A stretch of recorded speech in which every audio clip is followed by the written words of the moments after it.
Our project is on United States versus Nixon by Alex Barrera and Nestor Franco.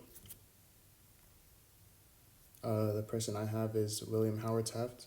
He was Chief Justice number 10. William Howard Taft's early life. So William Howard Taft was born on September 15th, 1858 in Cincinnati, Ohio. His father was Alfonso Taft.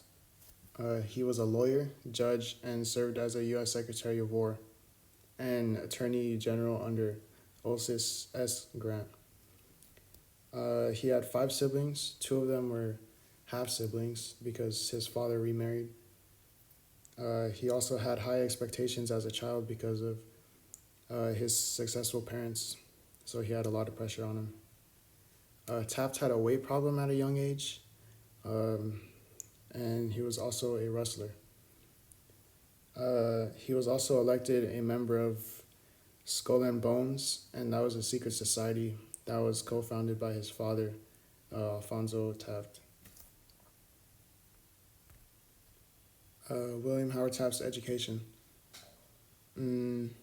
Graduated Woodward Career Technical High School in 1874. He also graduated Yale in 1878, and then he returned to Cincinnati to practice and study law in 1880. William Howard Taft, professional career. So he went on to the University of Cincinnati to study law, worked as a courthouse reporter part-time while at the University of Cincinnati. He was also a Secretary of War, just like his father. He was a Attorney General under President Ulysses Grant, and he was also the U.S. Minister to Russia and Austria-Hungary. William Howard Taft's presidential appointment. So he was elected the 27th President of the United States in 1909 through 1913. He also became the Chief Justice, the 10th Chief Justice in 1921 through 1930, and he was the only person to serve in both offices. William Howard Taft's landmark cases. So his landmark cases were Myers versus United States and Taft versus Bowers. Some interesting facts about William Howard Taft. He was the first president to throw the first pitch at an MLB baseball game in 1910, and it's tradition that continues on today. He also kept a cow in the White House so that it could provide fresh milk. The cow's name was Paulina. Another interesting fact is that he was the heaviest president at over 330 pounds, and his funeral was the first presidential funeral that was broadcasted on radio. William Howard Taft's death. He died on March 8th, 1930. His cause of death is because of heart disease. Taft had high blood pressure and inflammation in his bladder, and Taft was buried in Arlington National Cemetery. This case is United States versus Nixon.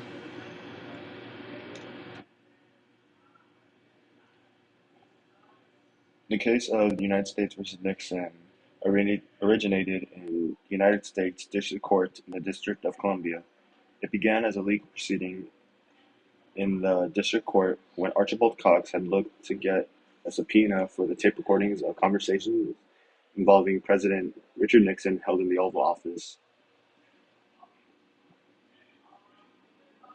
The case was first argued on July 8th, 1974 in the Supreme Court, and the final decision was made on July 24th, 1974. The people involved in the case were Leon Jaworski and his legal team, who represented the United States by the special prosecutor. Richard Nixon was president of the United States at the time, and he was the center of the Watergate scandal, which led to this case. Archibald Cox was a special prosecutor appointed by the United States Department of Justice to investigate the Watergate scandal. What happened? The case began when multiple burglars were caught breaking into the National Democratic headquarters in 1972. Investigators soon learned that they were not burglars. They had received money from Richard Nixon's re-election committee to commit the crime. Archibald Cox had subpoenaed tape recordings of conversations held in the Oval Office as part of the investigation. After receiving the subpoena, President Nixon refused to release the tapes, claiming that they were protected by the doctrine of executive privilege. This case went to the Supreme Court because it involved a massive constitutional issue and an argument over the extent of the president at the time, Richard Nixon. The Supreme Court had decided whether the president's claim of executive privilege was absolute or subject to limitation. The United States vs. Nixon case was finally decided on July 24, 1974. The final decision was an 8-0 vote to reject President Nixon's claim of the executive privilege. The United States vs. Nixon decision reaffirmed the principle that no one, including the president, is above the law. The final outcome of this case shows that no one, not even the president, can be above the law.